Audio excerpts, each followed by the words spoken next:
Guys good evening. So guys ये insights के 16 अप्रैल के डेली करंट अफेयर्स क्विज हैं। तो चलिए हम आज के 5 क्वेश्चन स्टार्ट करते हैं।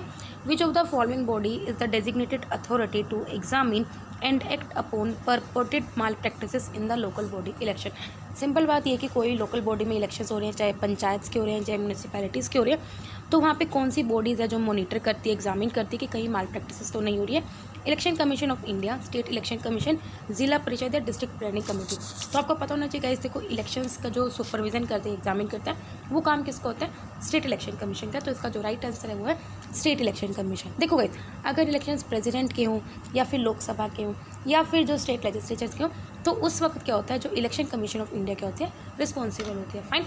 लेकिन अगर लोकल बॉडी के इलेक्शन होते हैं तो उसमें स्टेट इलेक्शन कमीशन क्या होता है, रिकमेंड होती है, उसको रिस्पॉन्सिबल होती है। Fine.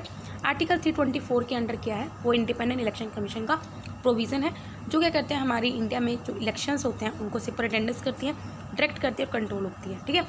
These words in the constitution are very important because ये इलेक्शन कमीशन को एक डिसिसिव रोल देते हैं in virtually everything to do with election. लेकिन जो इलेक्शन कमीशन होता है वो लोकल बॉडी इलेक्शन कमीशन के लिए रिस्पॉन्सिबल नहीं होता है। फाइन।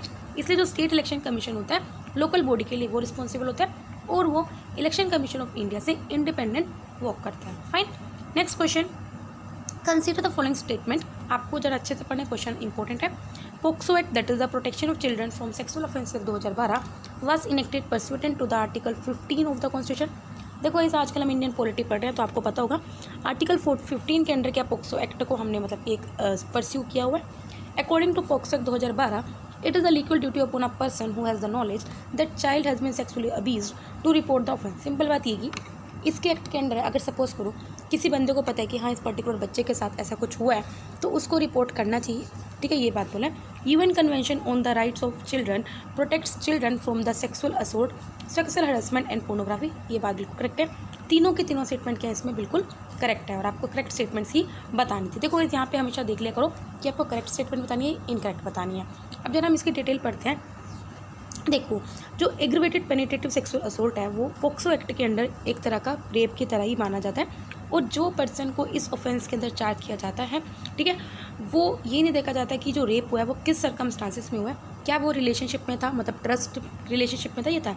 लेकिन अगर वो 18 साल से कम है और अगर उसके साथ फिजिकल रिलेशन बने हैं, चाहे उसके कंसेंट से बने चाहे नहीं बने, वो सब कंसीडर नहीं किया जाएगा, उसको रेप में कैटेगराइज किया जाएगा। This means any sex with the minor is rape. Fine. तो सिंपल बात ये एक्ट प्रोवाइड करता है कि अगर किसी पर्सन को पता है, ठीक है, लीगल ड्यूटी उस पर्सन की, अगर किसी पर्सन को पता है कि इस बच्चे के साथ ऐसा कुछ हुआ है, उसको सेक्सुअल अब्यूज़ किया हुआ है, तो उसको वो ऑफेंस को रिपोर्ट करना चाहिए और अगर वो ऐसा नहीं करता तो उसको 6 महीने तक की पनिशमेंट मिलती है, उसको फाइन लगता है। फाइन।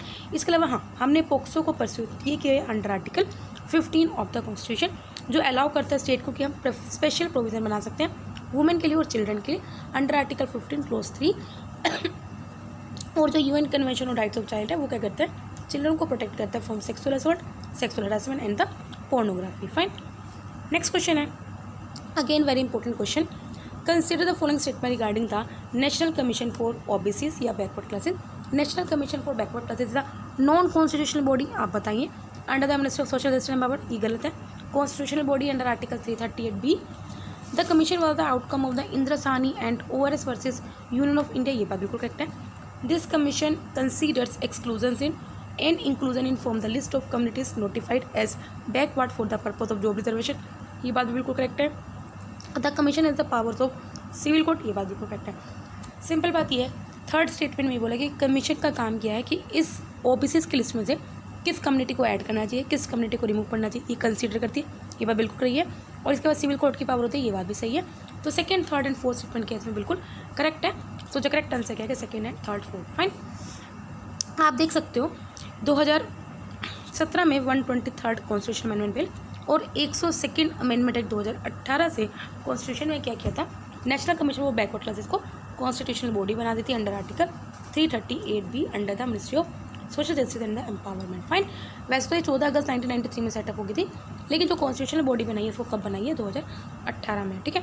कमीशन आउटकम तक इसका Indra Sawhney versus ORS versus union of India के। फाइन। इसके अलावा हमने डिस्कस कर ही लिया कि इसके पास सिविल कोर्ट की पावर होती है। कमीशन काम देखते हैं कि किस कम्युनिटी को इंक्लूड करना है, किस कम्युनिटी को एक्सक्लूड करना है और किसको रिजर्वेशन देनी है। फाइन। नेक्स्ट क्वेश्चन है, जापी, जोराई, गमोसा, ये प्राइमरी किस स्टेट से एसोसिएटेड है? मणिपुर, नागालैंड, असम या मिजोरम। तो गाइस इसका जो करेक्ट आंसर है असम है। अब आप देख सकते हो क्या है, मे बी आपको ऐसा लग रहा है ट्राइब्स है, लेकिन ट्राइब्स नहीं है। जापी एक तरह का डेकोरेटिव सामान है, फील्ड हैट्स की तरह। गमोस ये हैंड वूवन होती है चीज़ें, और जोराइज है ये बेल मेटल होता है, ठीक है। तो ये फ्रीक्वेंटली अपीयरेंसेस है कहाँ पे? असम में। Last question, consider the following statement regarding the ब्रुकुलोसिस।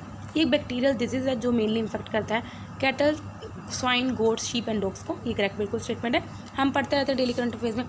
Humans get infected if they come in direct contact with infected animals and note by eating और ड्रिंकिंग कंटेमिनेटेड एनिमल प्रोडक्ट। देखो पहली इसकी आधी स्टेटमेंट बिल्कुल करेक्ट है कि ह्यूमन्स इन्फेक्ट हो सकते हैं अगर वो डायरेक्ट कॉन्टैक्ट में था, लेकिन हाँ अगर वो कंटेमिनेटेड एनिमल प्रोडक्ट्स कंज्यूम करें तो भी वो उनको ये डिजीज़ हो सकती है, ठीक है। तो इसलिए स्टेटमेंट इनकरेक्ट होगी क्योंकि पार्शियली ट्रू है। Human to human transmission is very real, ये बात बिल्कुल सही है। फाइन, तो इसमें जो स्टेटमेंट करेक्ट है वो कौन से है? First and third. फाइन, तो आप देख सकते हो फर्स्ट एंड थर्ड स्टेटमेंट के इसमें करेक्ट है।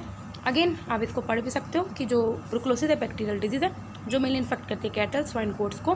ह्यूमन को इन्फेक्ट हो जाता है अगर वो डायरेक्ट कॉन्टैक्ट आता है, या फिर उनके जो कंटेमिनेटेड एनिमल प्रोडक्ट्स हैं उनको क्या कर लेते हैं? कंज्यूम कर लेते हैं। अकॉर्डिंग टू WHO जो मोस्ट केस ऑफ डिजीज़ है वो कैसे होते हैं? वो अगर आप ऐसा मिल्क पी लेते हो बिना बॉयल किया हुआ, ठीक है, या चीज़ खा लेते हो फ्रॉम इन्फेक्टेड गोट से, ठीक है। और ह्यूमन टू ह्यूमन ट्रांसमिशन इसका बहुत रेयर होता है, ठीक है। तो गाइस यहाँ पे हमारे डेली करंट अफेयर्स कंप्लीट होते हैं। अगर आपको वीडियो पसंद आए लाइक करना, कोई डाउट हो कमेंट करना। तब तक लो बाय, टाटा।